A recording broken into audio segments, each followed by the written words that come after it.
Welcome back, everyone. Week 5, episode 132. I listened to the podcast. I didn't introduce people last time. So, Steve, welcome back. Licking my wounds. Brian, hello. Hey, Michael. New haircut. Love to see it. Numero uno, Pedro. Missed you this weekend. I missed you too. Steve, I love you. I'm sorry about that.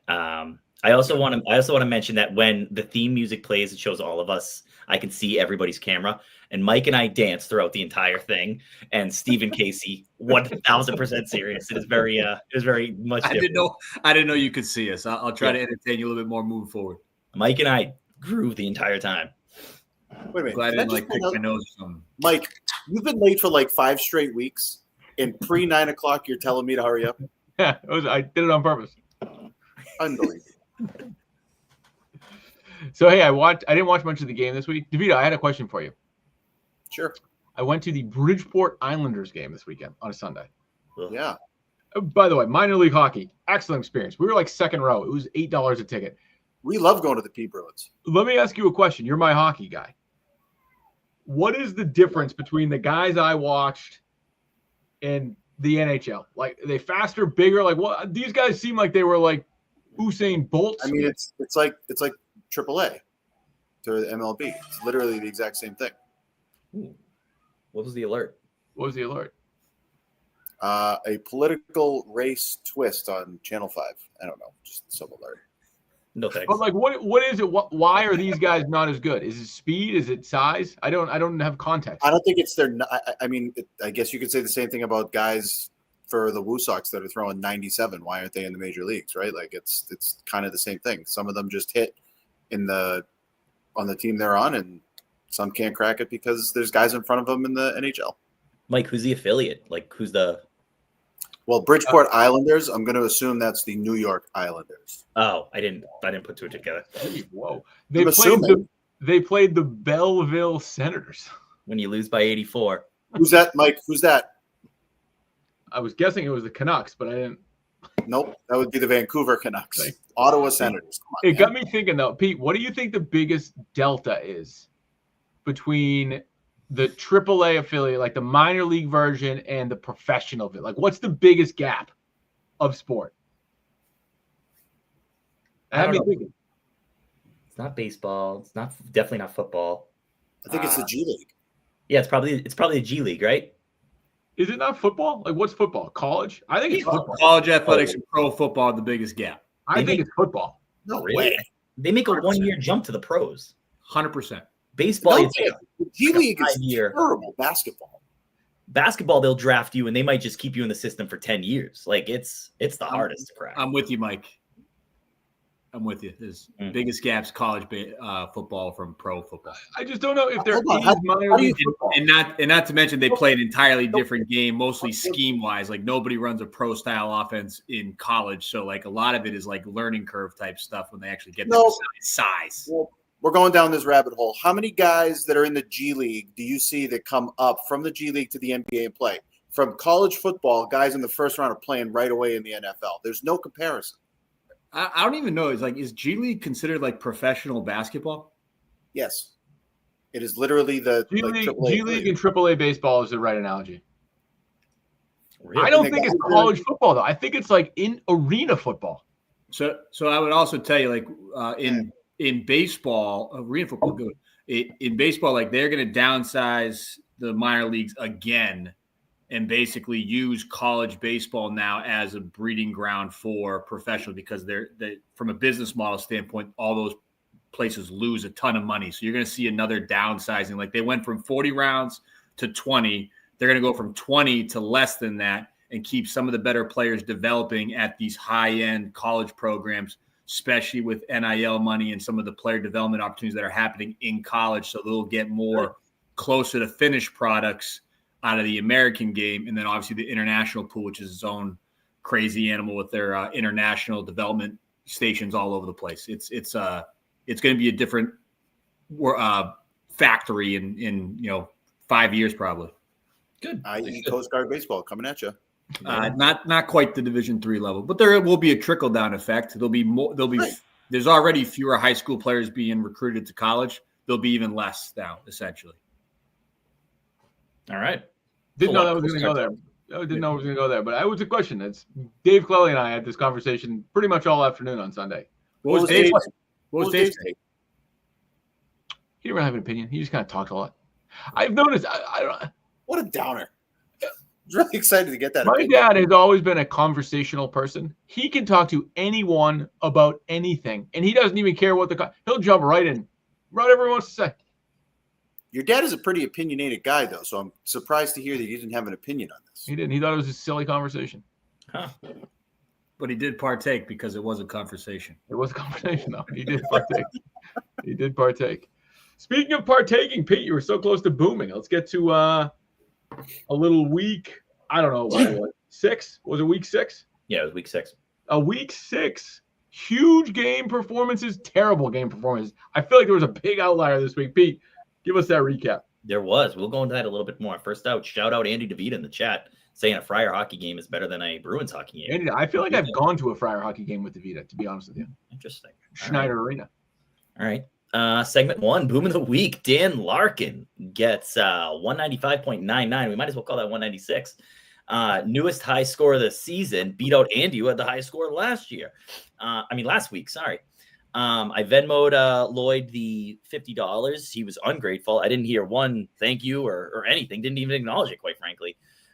So I didn't feel good about that one. Don't you think you'd be thanking the pod, considering of this turnaround he had this week? Oh, I mean, is there better medicine than the pod? Lloyd has 5 booms. He's tied with 8th all time with Christian. So that's second to last. Beast of the week goes to Bijan Robinson with 44.48 points. And Christian needed it all. I want to give a special shout out to Rico Dowdle on Casey's team, throwing up 40 plus back-to-back weeks. Big play. You don't see that very often. Case, how do you feel about it? Awesome. Love the guy. Is he a permanent starter rest of the season? Dowdell. Yeah. Mike, you ready to drop Chuba? No, I'll hold on for a little while. All right. Neighbors still holds the top spot with 47 points in week 2. Going deep. Mike, do you remember it? Was it Bijan? It was Bijan. 81 yards. That was the second straight week that Christian had the going deep on his roster. Very rare to see that. So Christian relying on those big plays. Scoring summary. Last 2 weeks were 142 and 142. What do you think this one was?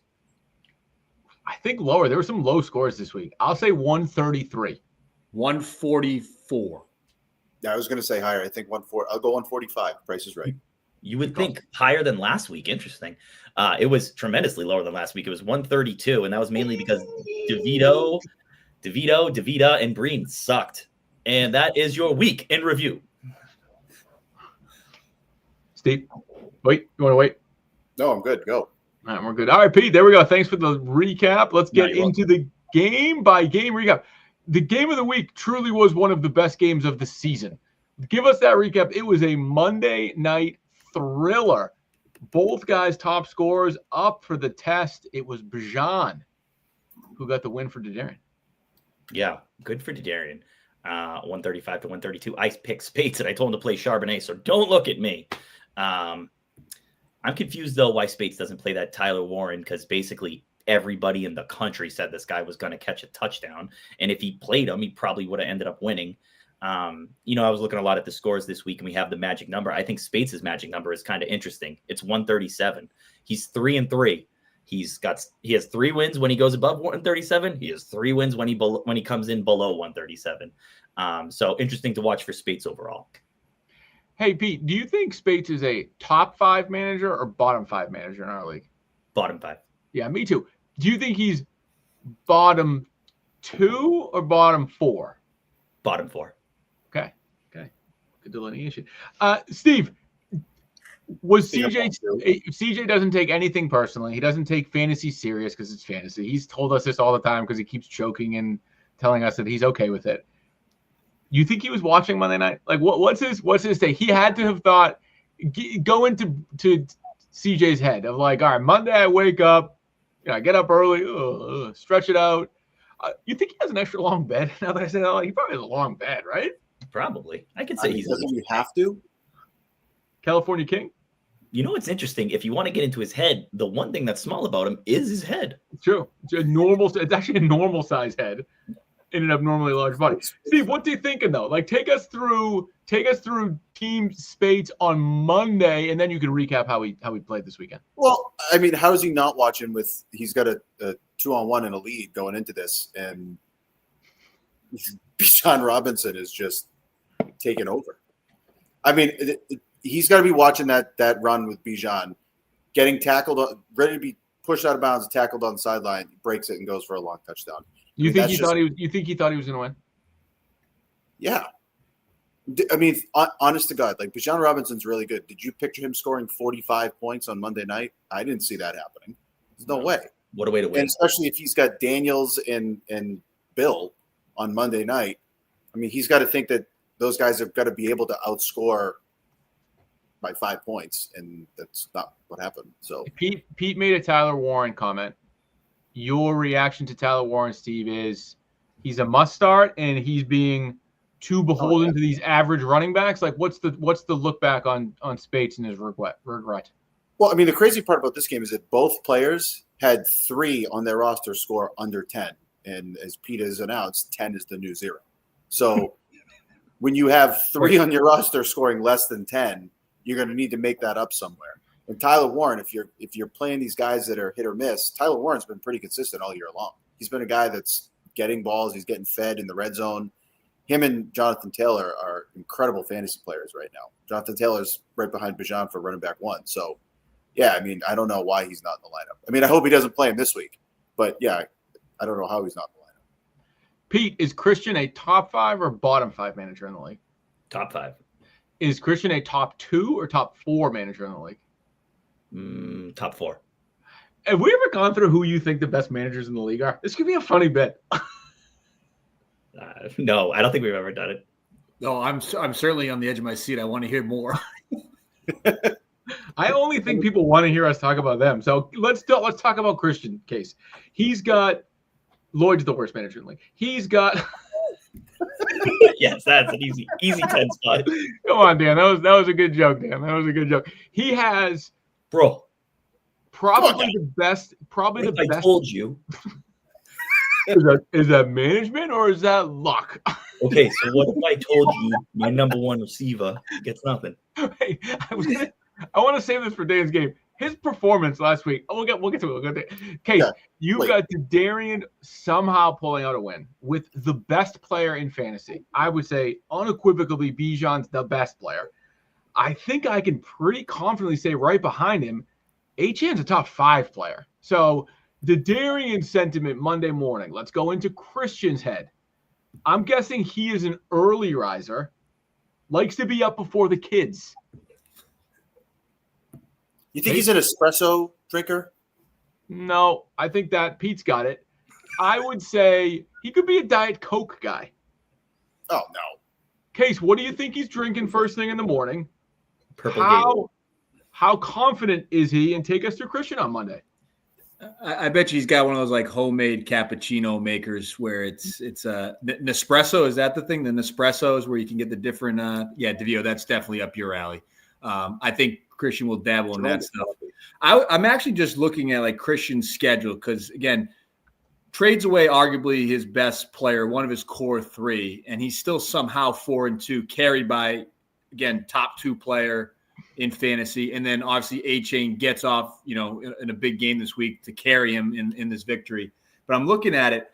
I mean, outside of the crush victory last week, guys haven't really put up like duds against him. They've been all competitive games. So he's sort of operating in that margin for error where it might not be as big as other teams because of his team's upside. He's still finding a way to win games with just getting enough out of his team.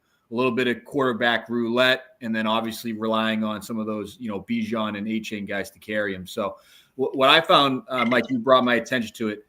Do you see what Spates' original projected score was, Pete? 137.07. So literally right at the threshold, and he came under it, all behind a Billy Bob, whatever that guy's name is, fumble -2. Difference in winning and losing and hitting that mark. Crazy, huh? Crazy. Okay, it's good callback. All right, ready? Everyone think of a number from 1 to 10. Spates' managerial rank, 1 through 10. Everybody say it at the same time. 3, 2, 1, 8. 8. Christian, ready? 3, 2, 1, 3. 3. 3. I'd go with 3. Is this a good bit? Are people going to like this? I think people are going to love this. All right, speaking of what people are going to love, ladies and gentlemen, I would declare that I have the worst 5-1 team in the history of fantasy football. Pete, I somehow beat DeVita. Let's get the recap. Yeah, cheap wins over both cousins.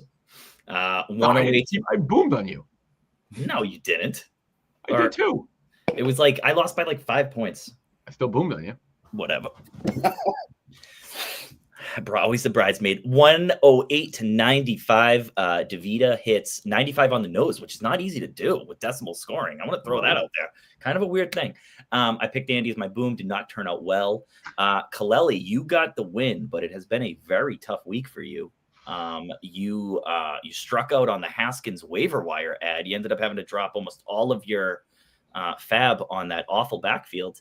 And Saquon looks like the struggles continue. It was the first time all season, Mike, that you have been below your magic number in back-to-back weeks. Lucky to get the win here. Going against Darian next week, you better step it up. Genuinely, I don't understand how I'm 5-1. I think my team stinks. I'll get there though. Feeling it, huh? Oh, wait till you see the question we're going to talk about in 4 seconds and what I'm going to say. Let's take us to Thursday night on this one. And I can say that I was texting with Andy on Thursday night. I said last week, Thursday night, big night for me. I needed to come out of the gate strong.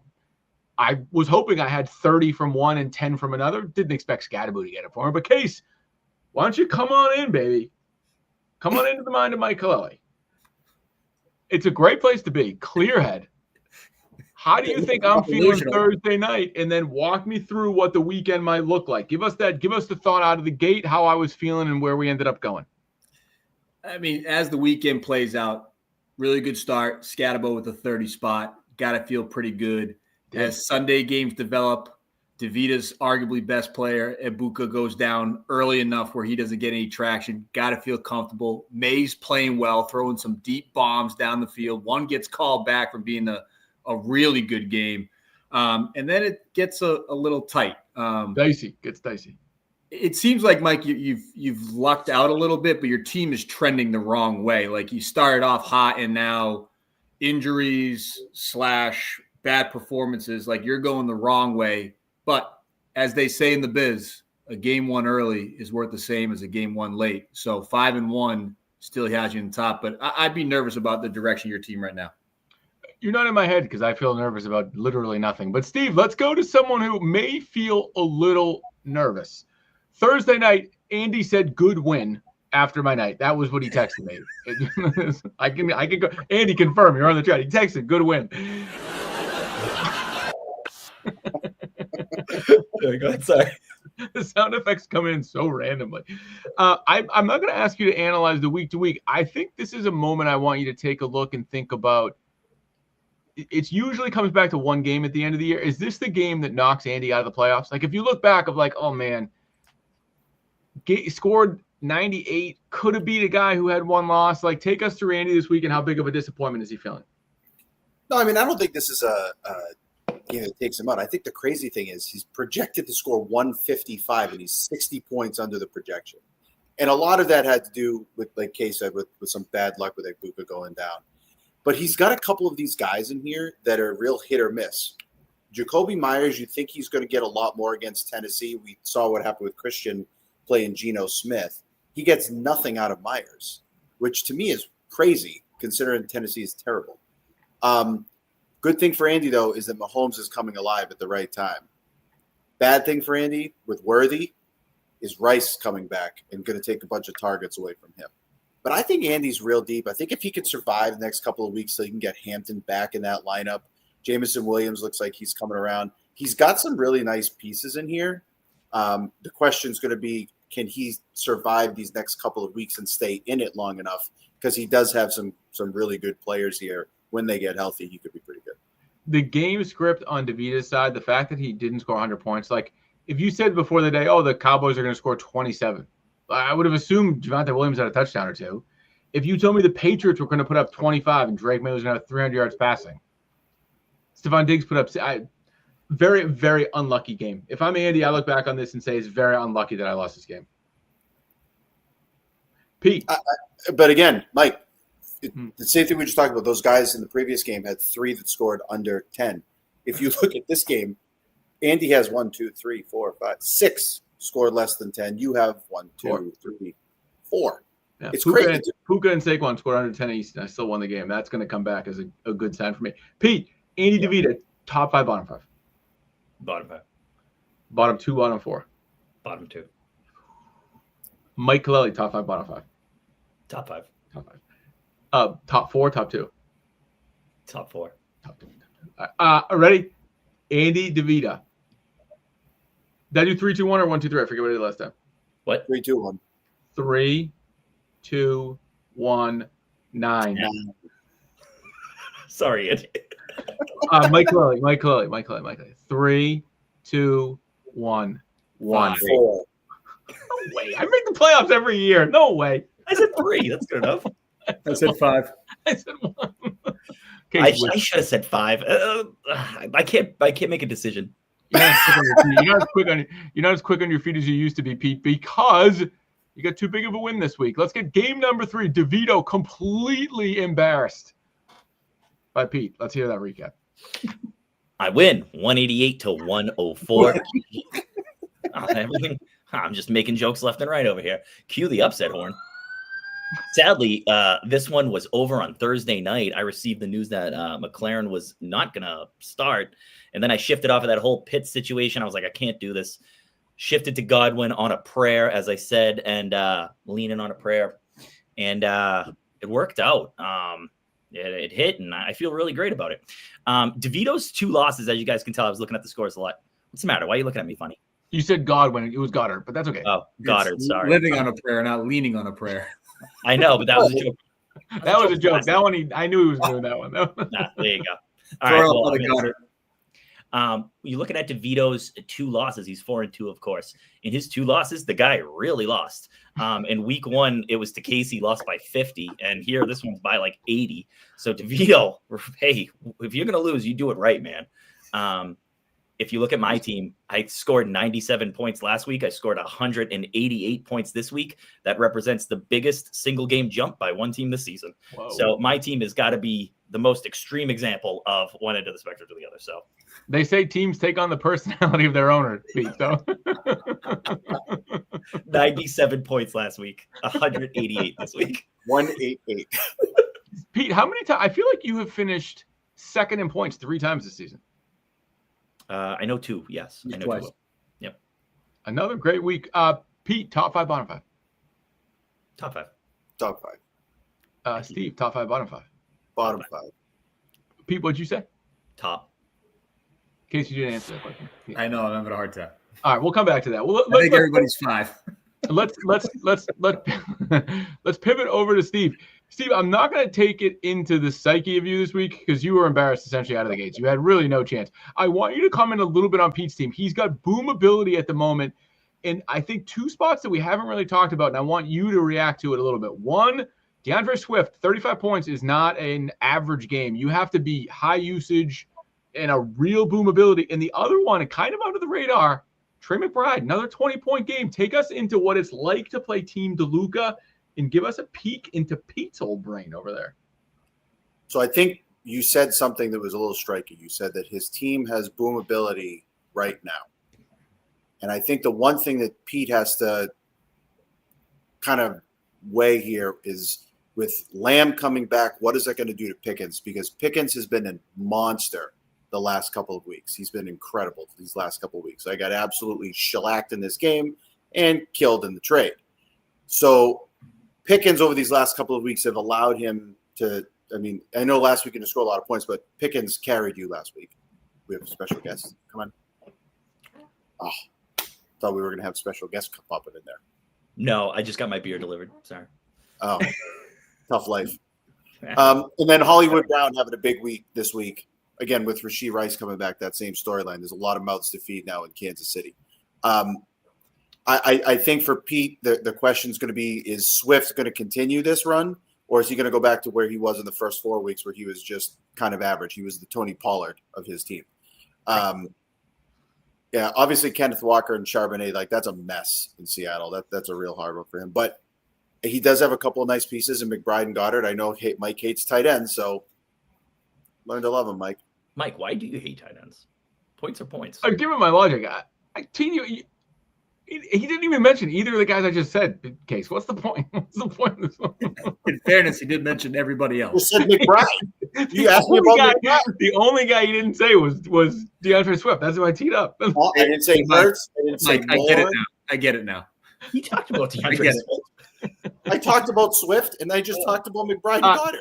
Case, just tell me what DeVito's thinking. Is he thinking, if I'm a fraud 5-1, Steve's a fraud 4-2? Is he thinking that, or is he thinking it was 1 week? It was 1 week. There's no chance these guys play that poorly. Where on the spectrum? Where's Steve? Fraud. Yeah, I don't think team's as good as his record right now. Again, I had Steve pinned this week. I didn't have Pete pinned. Like I said, this was going to be a pillow fight. DeVito showed up for a pillow fight. Pete showed up with a pillow sack full of bars of soap and beat the absolute bag out of DeVito. I haven't seen a win this bad since Milford freshman beat up on Hudson 35-5 or whatever that was. I think even Mike Colelli had a home run in that game. So this was a slaughter fest. DeVito got pummeled by his QB exchange buddy, Pete, full domination mode. The way it used to be. All right. Let's do Steve DeVito. Ready? 3, 2, 1, 5. 2. 4. Steve, what did you say? I said bottom 5. Pete DeLuca. 3. Oh, we're doing the – hold on. Whoa. Are we doing top 5, bottom 5, or numbers? I'm sorry. Numbers. Only Pete does top 5, bottom 5.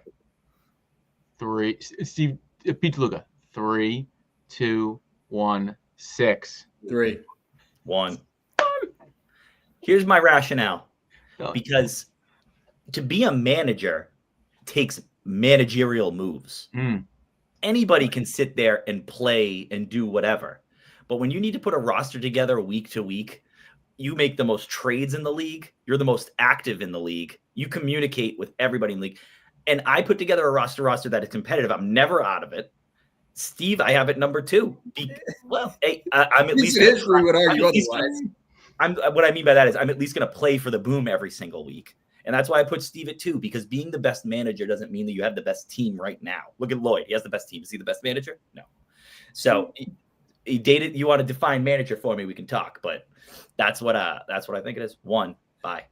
I think Pete makes as many moves to make his team good as he makes as many moves to make his team bad. Like he self-sabotages at times as well. So you could probably sit on some guys once in a while. And I'm on medicine for that, and I go to counseling now. All right. I think Pete takes. You're making Pete's point by what you just said. You just made Pete's point. I said 3. Like I can't give him the best thing because he self-sabotages, but at the same time, like he is more active than most, which I would put some stock in if I had to rank the managers in the league. Like Andy is so low for me because he's only good when he drafts enough good players to be good in a given year and they all hit. Otherwise, he's just sitting on it with his $100 fab every year, not doing anything, just setting it and forgetting it. That's not managing a team. That's a great segue to our next game because the classic set it and forget it is up in game number 4. Let's get that recap. The lowest score of the week goes to Missionary Man Kevin. Down he goes to Brian Casey. Pete, give us that recap. Dear Lord, Mike. What an intro. What? 83 points was Breed's lowest score of the season. And if you picked him as your lock, raise your hand. So bad one there. For Casey, it was his third highest score of the year. He scored 132 and 144 back to back. So he has righted the ship, as they would say in the Coast Guard. Better hope that Rico Dowdle's resurgence, emergence. Better hope that continues. Dowdell. Rico Dowdell. Pete. Kevin Breen, top 5, bottom 5. Bottom 5. Brian Casey, top. Oh, excuse me. Bottom 4, bottom 2. Bottom 4. Brian Casey, top 5, bottom 5. Bottom 5. Bottom 2, bottom 4. Bottom 4. Steve, let's have you talk about Team Case. It was a pedestrian week outside of Dowdell. So take us into Team Case. I think he's probably got to be feeling like my team has not performed at the level I need to, and I am right in the thick of it. But you tell us where you think Brian is today. Injuries are going to tell what happens here with Case. And what the problem for Case is, if Lamar Jackson's hammy is as bad as it's been reported, and they continue to lose games, are they going to push him back this year? Or are they just going to throw in the towel and not hurt him anymore? Mike Evans, is he going to be able to come back and compete this week? And is Case going to get anything out of the trade he made to get Coleman from Buffalo? Case, was that 2 second-round picks that you traded for him? Yeah, bad deal. Bad deal. Yeah, and it's kind of a trickle-down effect for Case because if Jackson's out, you've seen what's happened to Zay Flowers over the last couple of weeks. He has tanked completely. So if Rico Dowdle comes back to earth over the next couple of weeks, which is likely to happen, what does that mean for Case? Because he has carried him over these last 2 weeks. I don't know. I mean, I think Case has some nice pieces. The question is going to become, are those guys going to be healthy enough, or is he going to run out of time? Case, of the 3-3 teams, Kevin's the bottom of the stack. His team has looked very pedestrian, and I watched a lot of that Bills game. Does he have a Josh Allen problem? Give us the readout on Kev. Really bad performance by him. Yeah, Bills were hard knocks this year, so got a chance to sort of watch some of that stuff. Like their whole philosophy was like, many mouths to feed, we'll sort of feed them all in a sense. And I think that has given them sort of a subpar receiving group, which hasn't given Josh Allen a lot of go-to guys like Josh Palmer coming in, hasn't been much. Keon Coleman's development in year 2 hasn't been what you need it to be. And again, I think they're struggling a little bit to sort of find that groove offensively, where I think Allen's still putting up good numbers because he's that good of a player, but not, MVP carry your fantasy team kind of things week in and week out, which I think is why Breen is sitting there at 3-3. Yeah, Steve. I'm not sure he's putting up MVP numbers. He hasn't thrown for 300 yards since week 1. And he's thrown for under 200 yards twice. Didn't I just say that? That's what you just said. I just said that. I'm sorry. I thought you said he has had MVP numbers. Hasn't. Oh, my bad. I heard has. Case, you're right. Thank you. I just wants to jump down my throat every time. There you go, Case. I thought You called it. You called it. Case called it. All right, ready? Kevin Breen. 3, 2, 1, 8. 6. 5. Brian Casey. 3, 2, 1, 4. 6. You say second or seventh? 7. What'd you say, Steve? I said 4. Casey's manager. He's tough to deal with. Oh, that's true. We have different. He is tough to deal with. Worst trainer in the league. Too tough to deal with. Well, speaking of tough to deal with, we've got a new, I don't even know what you call it. Hen in the hen house? Isn't that a saying? I don't know. Lloyd, he's back. Come on the pod. Rooster in the hen house. There we go. Rooster in the hen house. Come on the pod. Boom on Ennis. Pete, recap. Did you guys ever see The Christmas Story? Probably. Which one is that? Every Christmas on TNT. This one kind of reminded me of when Ralphie just snaps and beats the shit out of Scott Farkas. This was just an absolute demolishing that went down. In the true spirit of Dumb and Dumber, just when I thought Lloyd couldn't get any worse, he comes out and totally redeems himself with a win. Would have been the 4th highest score last year. Shout out to Ennis. He jumped up a seed in the loss. That doesn't happen unless you score 147 points. He scored 160 last week. Certainly no shame to losing to the guy that puts up the highest score of the year. So good game overall. Pete. Yo. Jeff Ennis. I mean, this is a good one. Top 5, bottom 5. Top 5. Top 4, top 2. Top 4. Dan Larkin, top 5, bottom 5. Bottom 5. Bottom 5. Bottom 2, bottom 4. Bottom 2. Sorry, dude. Steve, I want you to come into a very specific angle. Ready? It's aggressive. 3 weeks ago, you said an 0-3 Larkin has a 0% chance of making the playoffs. Ooh. Then he went to 0-4. Then he went to 0-5. He's now 1-5, second in points, and his team is about to get healthy. Mm-hmm. What percent chance does Dan Larkin have to make the playoffs? 1. I just think he's too far behind the 8 ball. I hope I'm wrong for Dan's sake. Can I get other guys' percentages? Will I say right now? I don't want to make this about me, so I won't. But in 2009 and in 2010, I started the season 1-5 both years. Made the Super Bowl back-to-back seasons. One, I lost to Kaleli in the absolute worst Super Bowl of all time. But it is possible. It has happened before. I was going to reach out to Christian and see if it had happened before, but I already know it happened twice. I did it. So what are the chances? Give me the percentage, Pete. I think good. I mean, I did it twice with not great teams, and I'm going to say 20%. I am not even close to you guys. Case? I think it's 50-50. Wow. I think it's like no worse than 50-50. So, listen, the reason why I say that I don't think it's going to happen, it's not because of how good Dan's team is. It's that the guys that are in front of him right now have that much of a lead on him, and I don't think the guys that are going to make the playoffs are that much worse than he is. So I don't think there's going to be that much of a fall from grace from guys like CJ or Duddy or, quite frankly, Christian either, or you might. Like those 4 teams. Those 4 teams and those 4 managers, as we just rated managers, as you get down to the end here, are better managers, are going to make better decisions. And if he hits some bye week stuff coming up, which is going to happen to him, how does he react? He can't afford to slip up that much. I don't think he can afford more than 2 more losses. Exactly. He hits 7, he's done. Yeah, that's been the magic number. If he's 2 losses away from this thing submarining, he's also 2 wins out away of being in 4th place and being in the playoffs right now. Like he's chasing 2 games in the win column from being in 4th place with the most points. Mike, what did you? But you're also counting on those guys that are in 4th. They're gonna slip up. Everybody else is jam packed in the middle. You can go from 4th place to 7th place with the same record. Who does Lloyd have coming up?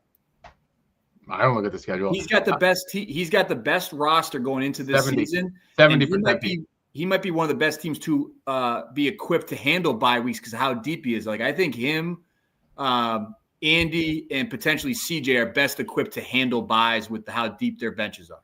70%, Pete. Wow. You know what? Now that I'm thinking about it, I kind of had making the Super Bowl in my head. I would bump it up to 40, I think, for making the playoffs. He has not had Rashee Rice any game. CeeDee Lamb is going to come back this week. He talked about last week how bad all of his guys have been. I'm like, they've all played as bad as they could possibly play, and he's second in points. And it's still early. That team was a record-setting team, projected points with no quarterback, and now he's got Dak Prescott playing at least at a good level with the stack, with arguably the best wide receiver fantasy-wise in football. And Case made the playoffs at 7-8 last year. So sure, 2 losses. It could be 3 losses if the league stays concentrated. Yeah. Here's where it's going to matter. Hit 70 done. Here's where it's going to matter for him. He still plays CJ, Christian. I guess I'll put myself because I'm 4-2 in this. Case at 3-3. Mike and Ennis. If he slips up in 2 of those games, it's over. He has to wipe that slate clean. Wouldn't this be great if this is the way he wins a Super Bowl? Is if he has to overcome a 1-5? Oh, we got to make documentaries about it. He would Undertaker, literally out of the cost. No, it'd be like he's the 04 Red Sox. I just don't think their teams are that good. Like I think his team is way too talented to not make a run at this thing late. Like his talent's too good. And if he's getting healthy now, we're all going to deal with buys. He might be the deepest team. I agree with you. Okay, guys, Pete said he had a question. We're gonna kick you both out of here. Jesus Christ! Speaking of the Red Sox, you see that ESPN thing? Are there too many documentaries about the 04 Red Sox? Wait, there's another documentary? There's another one by ESPN. They were like, I can't believe it really happened. Even as a Red Sox fan, I've had enough. That's a lot. Yeah, absolutely, Pete. Money grabbers. You know, Jesus, I can't believe it. They're like, dude, this really happened. Who gives a shit? All right, what are the chances Ennis makes the playoffs? Case, I'll ask you that question first. I'm running out of playoff spots. Yeah, I mean, I had Ennis in from the get-go. I actually think I had him in my finals. I'll put him at 65%. Whoa, still over 50. Steve, that case is giving the indication that Ennis is in. Yeah, I got Ennis at 70. Whoa, I think he's 50-50. I think Wood has a better chance of getting in than Ennis, personally. I do too. Is Which that you have crazy? me 40, Pete. So what's Ennis? If he's got to be below 40 then. Yeah, I would say Ennis like 20. All right. Jeff Ennis. 3, 2, 1. 1. 2. Not 1. 3. Dan Larkin. 3. We already did him. No, he didn't. 3, 2, 1. 9. 10. Wait, who's your 10 case? Andy. Oh, Just sits there. Dan. Welcome back, Dan. Congrats on the win, Dan. All right, Case, before we get to the preview, let's get some picks recap. Poor Dan. He booms and we all call him the worst manager in the league. The next Second worst. He joined us. He was so nice. he's so good on the podcast. You wrote the nicest text. Like, thank you guys. I'm like, All right. Kaleli's the big winner this week with a 3-2 record, as well as capping in on the Lloyd Boom. He also was loaned on CGD to get the upset for 2 out of 3 superlatives. So Mike's the big winner this week. Who did I miss on the walk? Jesus. Breen. Nick. Pete comes in second with the marginal 2 and 3 week, but holds on to the top spot overall by 1 game over Kaleli and DeVito. DeVito, after going 5-0 2 weeks ago, has been 3 of his last 10 with the 1-4 week. Case also 1-4, 3 of his last 10, but 13 and 17 overall. The worst pick him in the league so far. Steve, rough. Hey, shots fired by the DeVito. He's totally right. He doesn't play to win. For those who are not on YouTube, Andy DeVito has commented on the rankings of being the worst manager in Brian Casey's eyes with a second most career booms. Casey says he doesn't play to win, quote unquote. He plays to win the game. Says, yeah. Andy DeVito, the guy who invented the boom. Remember, he was running away with it for a while. That's right. Yeah. He did. Yeah, until the best, most consistent manager in the league caught him. But let's get to that best, most consistent manager in the league. Game number 1, game of the week, 1 seed, 2 seed, Bert versus Ernie. Pete, get that stinky cat away from you. Mike is out of focus. I'm always out of focus. He's actually very, very well maintained, but he's like a heating pad. I started sweating as soon as he came on here. Mike, you are so out of focus. I'm right. All right. Number 1 seed versus the number 2 seed, Mike versus Christian. Mike, you played each other last year. You were 1-0. It was in week 7. You won by 13 points. You're still out of focus. It's incredible. I'm right here, guys. All right. Believe it or not, I think this will be a low-scoring affair. Both you guys have really sucked the last 2 weeks. Geno Smith is absolutely ass if we're being what was the phrase? If we're keeping it, I forget. I'm not that cool. 6, 7. If we're keeping it a buck right now, 6, 7. Yeah, he's more of a 6, 7 than a 10. And he's looked pretty awful the last 3 weeks. If you're Christian, go out and pick up Aaron Rodgers. Go up and pick Doug Gabriel up. He's going against the Dolphins. Do something. I can't pick if you're going to start Geno Smith, so I'm going to go with Mike. Does it change the fact that he does not have Geno Smith on his roster and he's playing CJ Stroud? Stroud? I don't think CJ Stroud is even worth playing. Like, pick up Aaron Rodgers. Like, stream somebody. I don't know. Steve, I'm going to come to you because there is a massive queue on the board on Team Kaleli. And this is not only a tough queue, I have a tough schedule decision because I'm going to make a bet. Puka's out. And 2 of my guys that I could put in are that putrid Bengals offense, and they don't play. They play Thursday. So give me the Puka readout. I've got some interesting roster decisions from a very average 1 seed, and then give us your pick. Yeah, I don't know if Puka's playing this week, Mike. I don't think Puka's playing this week, Steve. Going overseas, I'd be very surprised if he ends up playing this week. I'd put his number, Mike, at less than 10% that he's going to play. Steve. Thank you. You know I like that question. Isaiah Pacheco play, I don't get it. I know they're playing Vegas, but he stinks. There's a reason that I dropped him, and there's a reason that Pete traded him to me. You dropped. To drop him. He's not very good.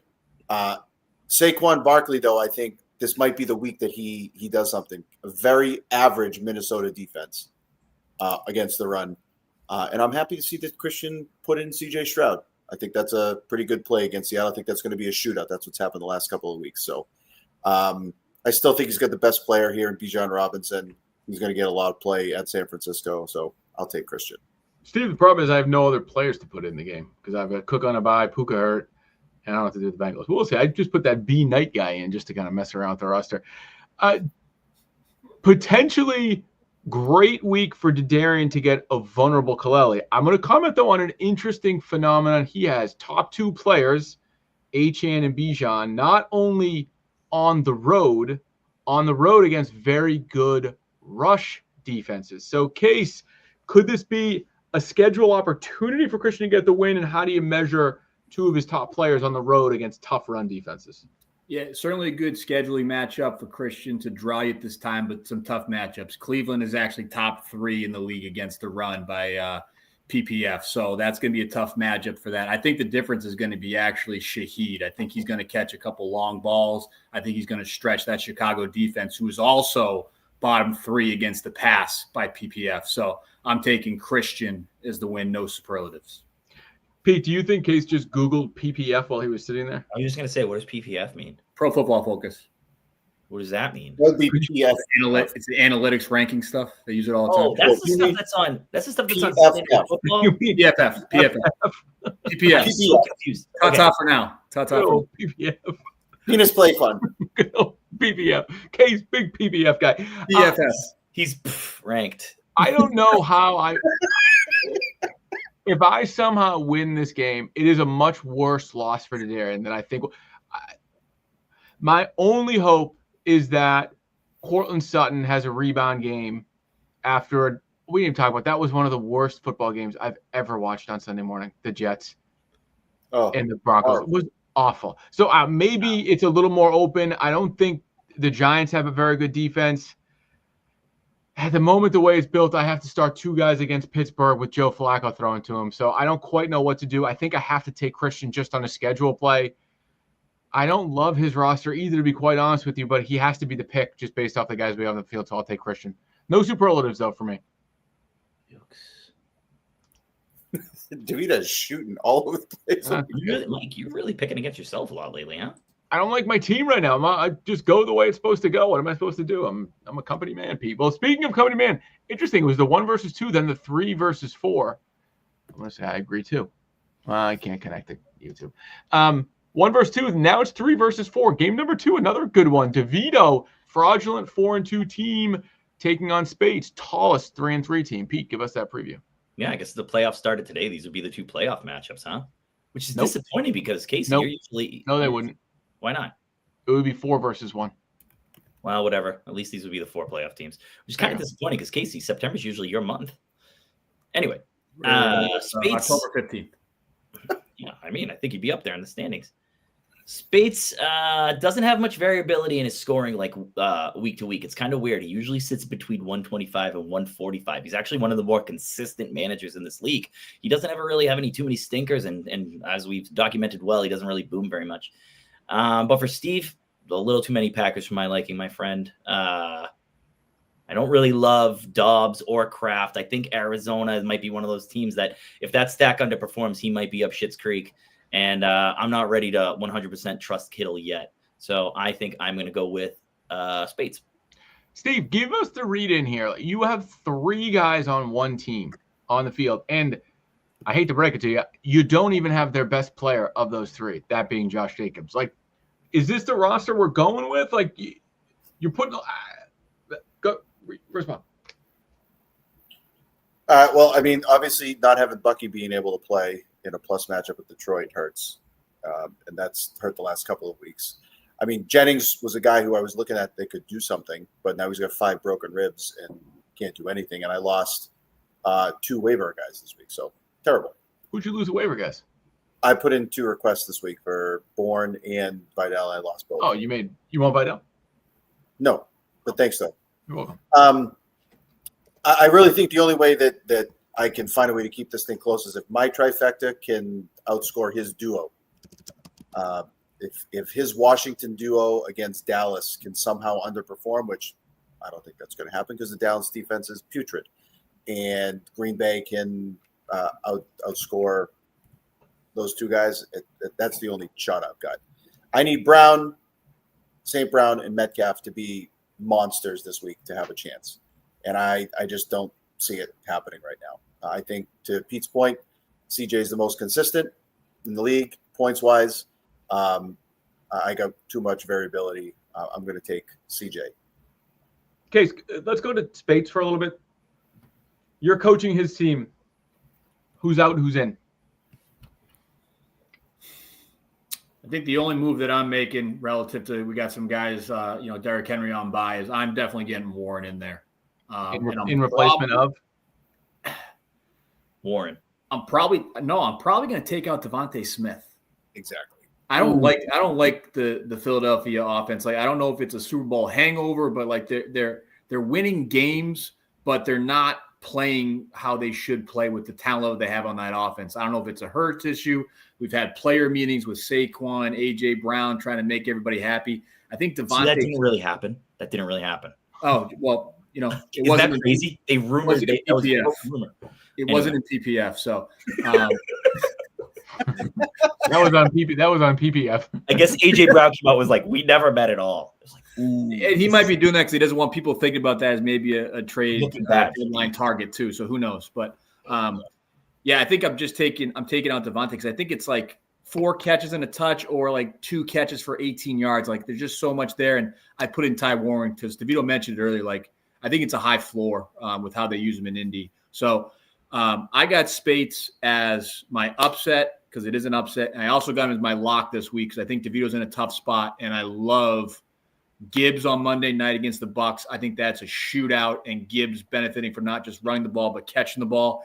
And I love the Washington offense against that Dallas defense. I'll take Daniels for leading that way. So I'm going Spates upset lock. Whoa. Let's just make sure we're focused on, if it comes down to Monday night and if it is a shootout, we do have Gibbs versus St. Brown. So I'm just letting the audience know that this could be a Monday night battle with 2 guys with 2 key players on the roster. I think this is a tough one though. Steve, can I go? You spoke for a while. Can I just give my? Yeah, I just have one other thing though. You go, then I'll go. Surprise, you have one thing left.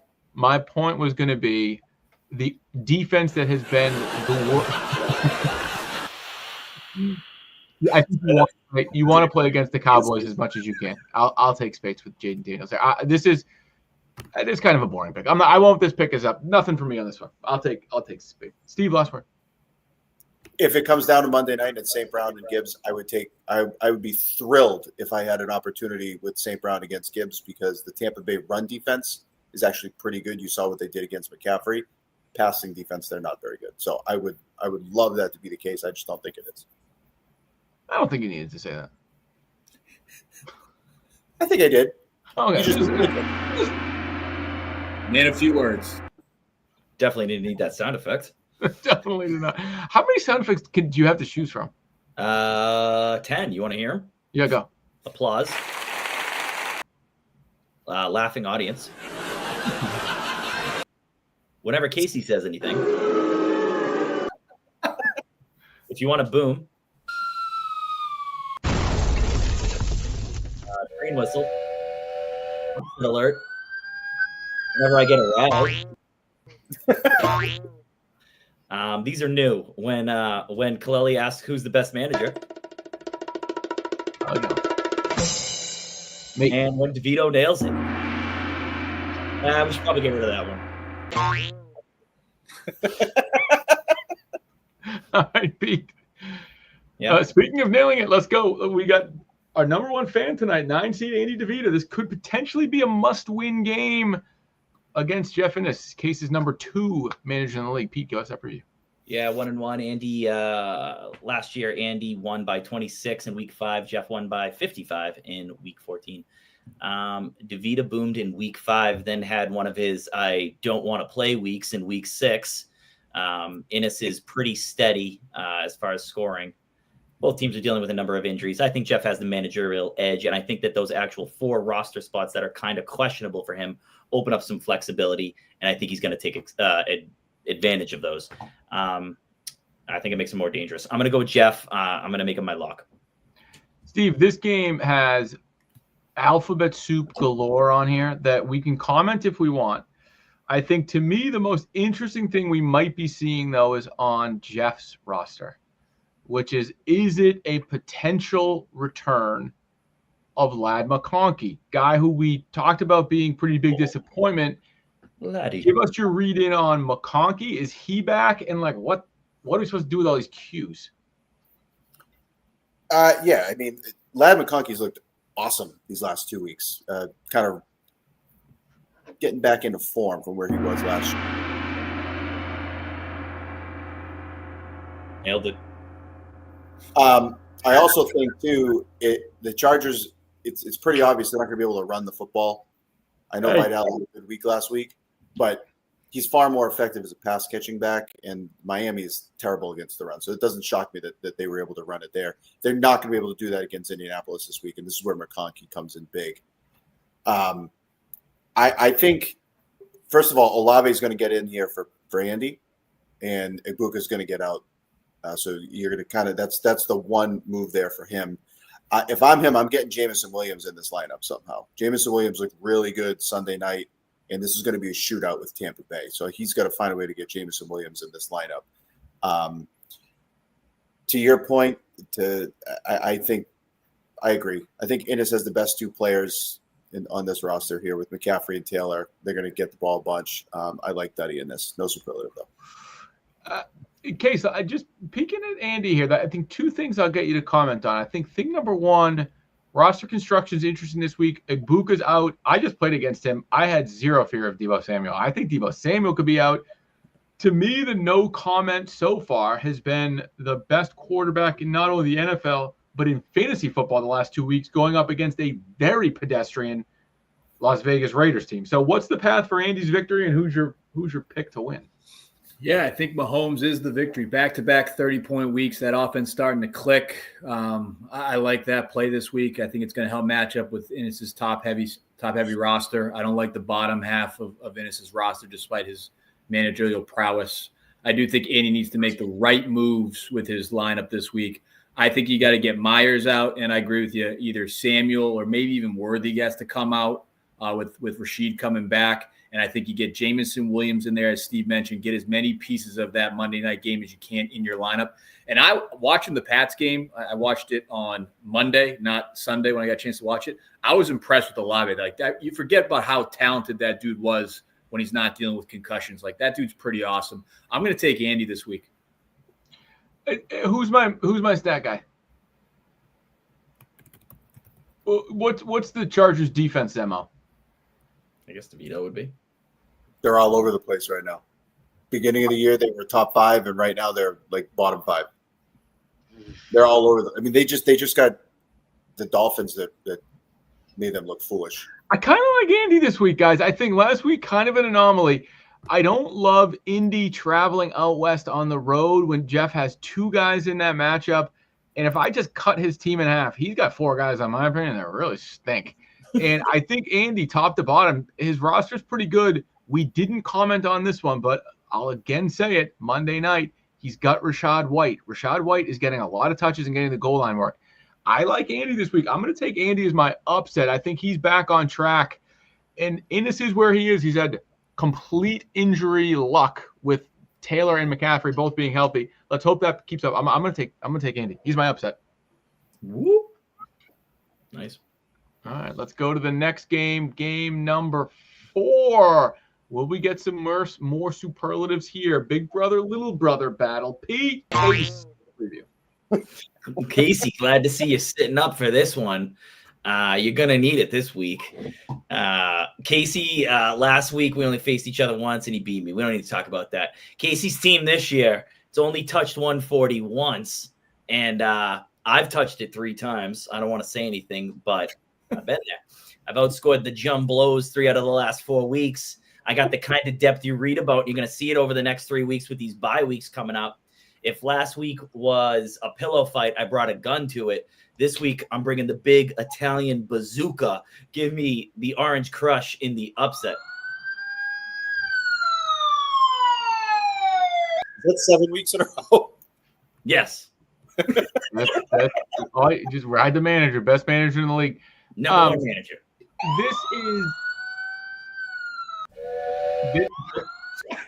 Sorry. Sound effects completely taken over the show. Unbelievable.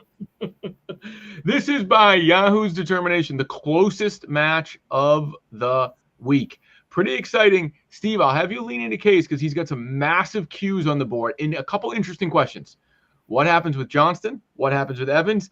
And then the guy who's carried him the last 2 weeks, Rico Dowdell, now has some backfield competition and potentially a defense to play against. So give us the outlook for Team Case and who's your pick this week.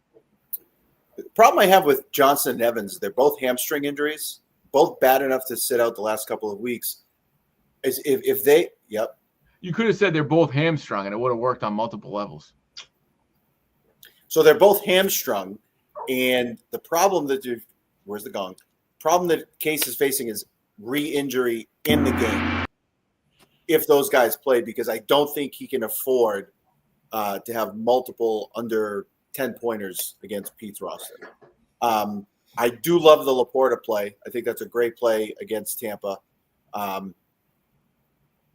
There are a couple of things on Case's roster I'm not in love with, though. I agree. I don't love Dowdell, and I don't love Kelsey. I talked about Rashee Rice coming back. Pickens, I still think is going to have a big week. I still think he's alive this week, even though Lamb's coming back. What are you shaking your head at? Just keep going. You got like 5 more guys to mention. You'll get everybody. All right, let me get there, Case, and then you can feel your nonsense. So Pickens is still going to have a big week. I think Lamb's going to ease his way back in. I got Pete. Yeah. Hey, wait. Before Steve, are you going to pick any superlatives, or are you just going to name off all these matchups and have me ask? I know what he's doing. I know what Steve's doing. I know what he's doing over there. Thanks, Mike. Yeah, Pete, go ahead. Before we go any further, I want to talk to Casey about his waiver ad because he looks like he added the wrong Johnson on the Tampa Bay Buccaneers last night. Is that true or not? No, change of heart. You just decided to just pick up somebody that was 0% owned for the number one waiver ad instead? Hey, Pete, history repeats itself, okay? I picked up that Johnson because he had more targets than Tez, all right? So I was on the right Johnson. Second of all, Cade Otton was my highest point getter last year in a victory where I need to fill in on bye weeks. I'm bringing him back this year. All right. And you're going to feel the wrath. Note to self, I got to isolate. I was on the right Johnson for that one later. So does that mean you're going to play 3 tight ends, even though you hate tight ends like Mike? Yeah. I'll hate him until they have to play him. Whatever it takes to win. All right. Well, I thought you picked up the wrong Johnson, but good to know you're on the right one. Case, interesting spot for Pete that Pickens has Lamb likely coming back, and McLaren still seem hurt. So you look at his roster, he's had a yo-yo type performance. This technically would be a bad showing. Where do you think he goes this week? Do we get a Pickens revival, and what's his path to beat you? Yeah, I hope CeeDee Lamb comes back and gets right back in the mix and Pickens plays second fiddle. I think that's my shot this week. This pick is purely out of pride. It has nothing to do with my pick and rank, of which I'm last. So what the hell matters? I'm picking myself in a pride matchup. We'll find some way to win this game. Boy, this is a tough game to pick, guys. This really is a very, very close matchup. Case, I hate tight ends. I will not play a tight end. I almost now, out of spite, won't play a tight end. I kind of think you should play Cade Otton. He's going to be in there, Mike. He's going to be in. One of those guys isn't going to play this week. If it's Evans, it's definitely going to be Otton. I think the key to this one is I'm going to take Case. No superlatives for me because I'm about to go heavy in the last game. The guy we did not talk about that I think will be the high point getter in this matchup is Devontae Adams. About to go heavy in the last match. Yeah. That's like Jacksonville has been susceptible. Puka is out. Matt Stafford has looked good. I think this is a big Adams game, and I will take Case in the victory. I think that splits us. Speaking of splitting, we have not used the word boom once tonight. Let's see if we're all waiting for the same thing, and we're gonna pick Breen to boom. Breen, Lloyd. Let's hear it. They played each other last year. Breen won. They played each other twice. They split. Breen won by 30 week 1. Lloyd won by 40 in week 10. Not a lot of analysis needed here. The guy scored 195 points last week. The other guy scored 83. I think the momentum is with Lloyd. I'm going to pick him. I'm going to make him my boom. Is this? We might have commented this last year during this game. Least likely trade would come from these two. Yes, absolutely. I can see. Yes, absolutely. I think the other contestant was Andy and Kevin because Andy did not have Kevin's number saved in his phone. But he's got it now. That would be the worst. Least likely combination. Furthest on the board. Steve, this is not only is Dan's team hot, Kevin is long Buffalo against a guy who has 2 Bills and whose best receiver is likely out with a concussion. I don't know. I'm happy to talk about Kev's team. I don't quite know where Kevin goes here. So give us the thought. Mayfield's in, Nico's in, and then what? I don't think it really matters. Here's the only thing that's going to – that's the only thing that matters, okay? We talked about the top 5 and top 2 and bottom 2, and we put Dan in the bottom 2, right? Dan might have an absolute shitload of options because of injuries to other guys and guys that are coming back on his roster, right? You saw what Booty did last week against Tennessee. He might be starting on a couple of different lineups this week. Kendre Miller might be starting for New Orleans this week because Kamara's got an ankle injury and he might be out. Lamb might be coming back and Rice is coming back.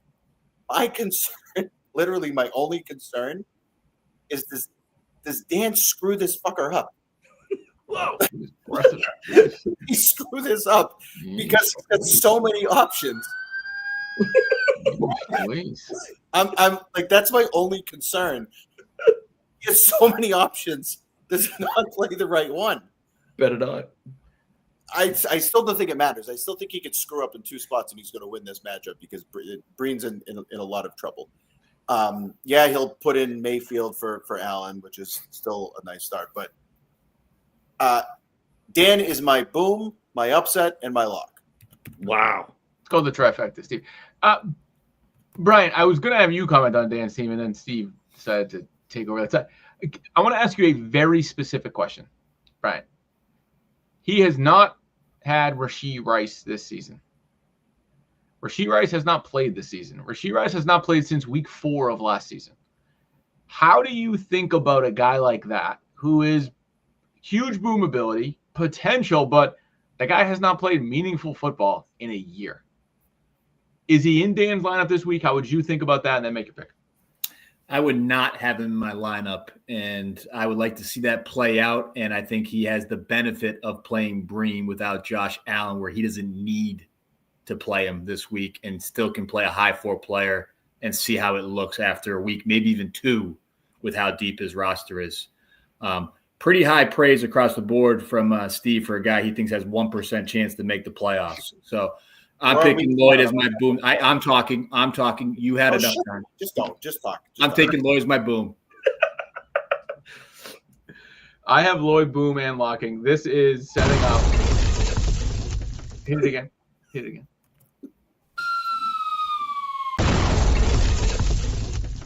This is why, to me, he has like a 70% chance of making the playoffs because he's going to win this week. He's going to boom this week. He's going to be second or first in points, and he's going to be 1 game out of the playoffs. Maybe 2 games, but he's going to be right there.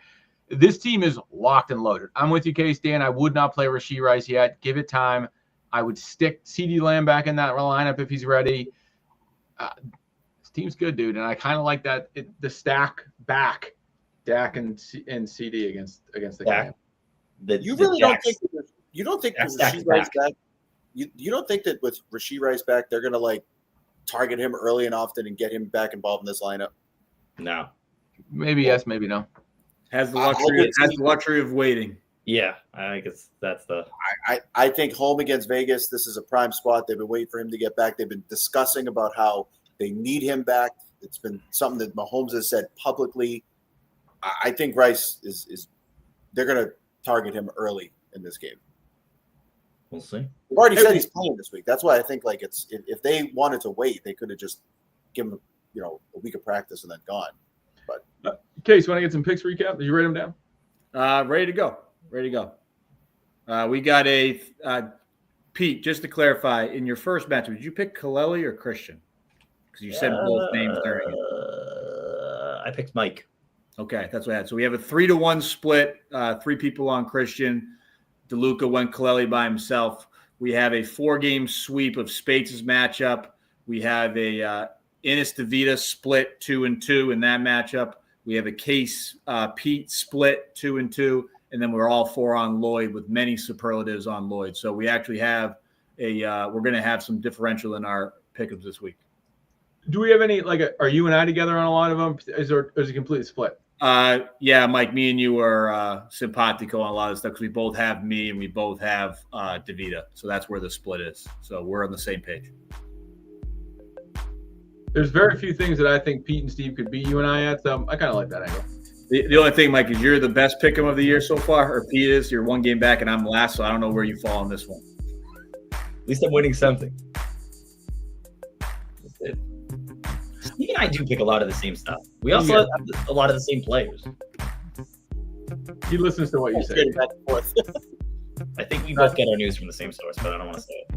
PPM. He'd soften you up to be when he the crap out of you again later this year. We both, I've been glued to PFF. I was trying to play Dub. We haven't figured out how to end this. I can make it real easy.